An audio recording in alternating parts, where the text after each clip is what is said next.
Hey y'all, welcome back to Purpose of Truth. Welcome to this video. I hope you're having a wonderful day. If you are new to this channel, please click that subscribe button down below.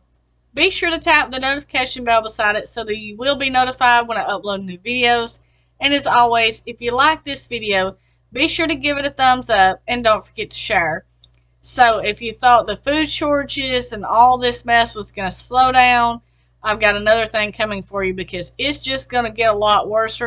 How do I know this? Because the droughts, everything like that is taking its toll on our food system. American farmers are killing their own crops and selling cows because of extreme drought. Yes, you heard that right. They are literally killing their crops that they have right now growing because they say they don't have enough water to water them to finish out the crop season. So nearly 3/4 of U.S. farmers say this year's drought is hurting their harvest, with significant crop and income loss, according to the new survey by the American Farm Bureau Federation, which is an insurance company and lobbying group that represents agricultural interests.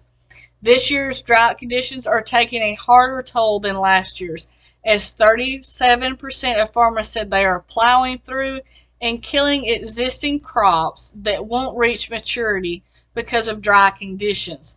That's a jump from 24% last year, and I wouldn't doubt if that number's not even bigger than what they're saying, because they tell us we have a low number on inflation, and we know it's actually a lot higher than what they're actually reporting to us. July was the third hottest on record for the U.S. and ranked in the top 10 for every state in the West except for Montana. So we all know that it's been out through there.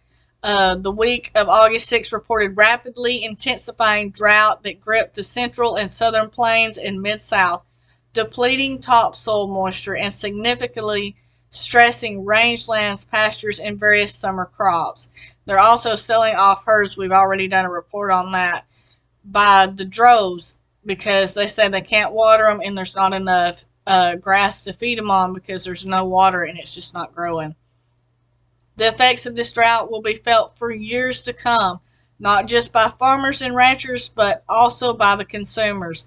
Many farmers have had to make the devastating decision to sell off livestock that they have spent years raising or destroy orchard trees they have grown for decades. And like the almond trees and stuff like that, a lot of those has been plowed under.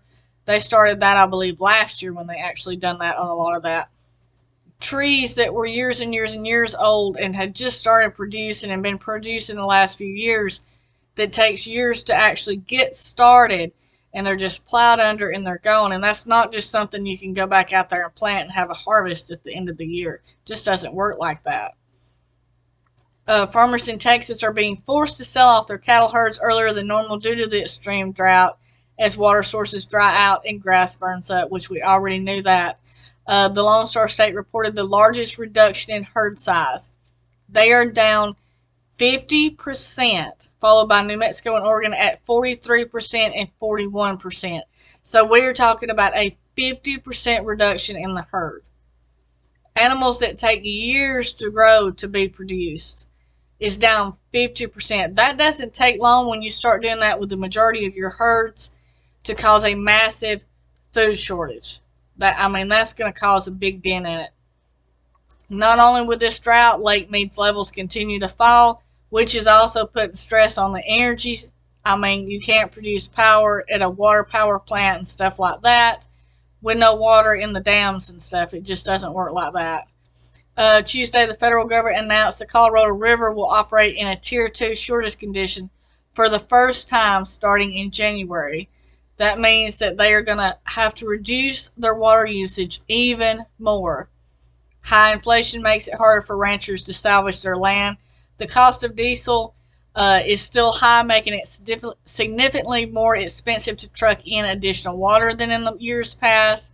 The price of fertilizer for grass and crops and feed for animals also remains expensive. What does this have to do with consumers? It's going to have a consumer impact.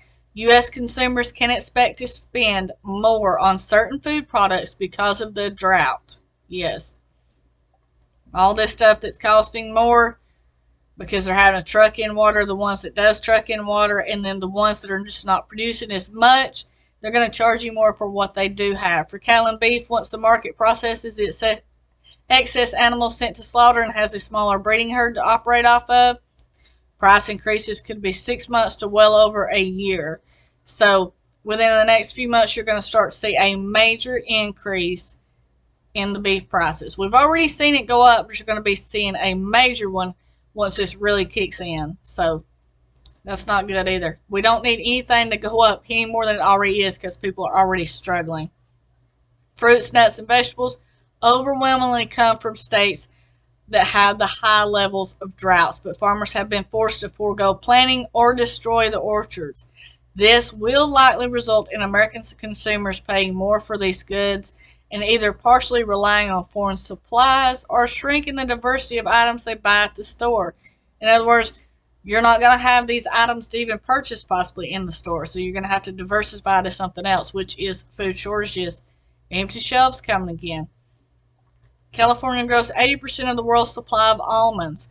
Limiting other places U.S. consumers can buy the popular nut, and shifting where almonds can grow is not easy, as the crop needs a specific climate and soil. So in general, the outlook for the 2022 crop volume is more pessimistic than a month ago, and much more than 2 months ago. The key culprits were drought, low water supply, and the removal of orchards. There's a lot less growing right now, and the ones that are growing is getting a lot less water, so they're not producing as good. They're stating that we're spending 9.3% more on fruits and vegetables from a year ago. I've seen a lot of stuff on the food end is way over 9.3% on inflation. I guess some stuff might be, but for the most part, it's way above anything like 10% on inflation. So that's just a little bit of an update on it. We're going to see a lot more food shortages. We're going to see a lot more empty shelves.